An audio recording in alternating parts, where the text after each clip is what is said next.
Nay! Anong ginagawa niyo? Hayaan mo ako. Gagantihan ko si Gina. Binastos ako eh. Nasisiraan ka na ba talaga?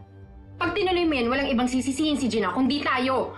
Gusto mo ba magkagera dito sa bahay? Uy, ano naman ngayon? Naduduwag ka? Nagiging practical lang ako. Dahil pagka nagkagulo dito, pwede tayong palayasin ni Robert. At ayokong isugan yung kinabukasan ng anak ko dahil lang sa galit mo kay Gina. Eh, paano naman ako? Nabastos ako, Betsy! Mas importante pa ba yung pride mo kaysa masigurang hindi maghihirap yung apo mo? Palibhasa, puro sarili mo lang iniisip mo. Kaya ako lumaki ng walang direksyon sa buhay dahil pinabayaan niyo ako.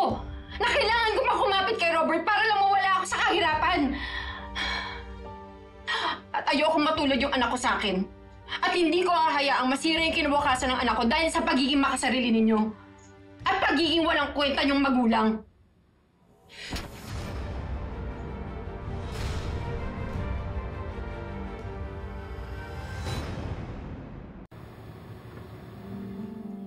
Wala nang epekto sa akin yung sampal mo. Manhid na ako. Dahil simula bata pa lang ako, sinasaktan mo na ako.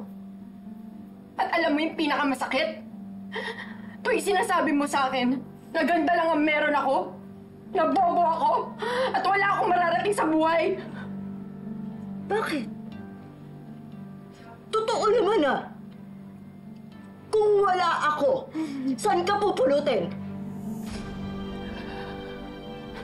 Hindi ka mabubuhay kung hindi dahil sa akin! At anong gusto mo? Magpasalamat ako? Magpasalamat ako na tinuruan mo akong manloko at sagasaan ng mga tao para lang makuha ang gusto ko? Ano masama doon?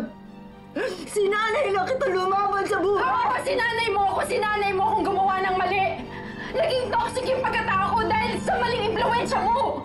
Pwede ba, Betsy? Ang tanda mo na para tubuan pa ng konsensya at magmalinis. Tsaka kampi mo ko. Hindi mo ako kaaway. Ayoko na, Nay. Please, ayoko na sawang-sawa na ako. Ayoko na magpakontrol sa'yo. Gusto ko maging mabuting ina sa anak ko. At gagawin ko ang lahat para hindi siya matulad sa nangyari sa akin.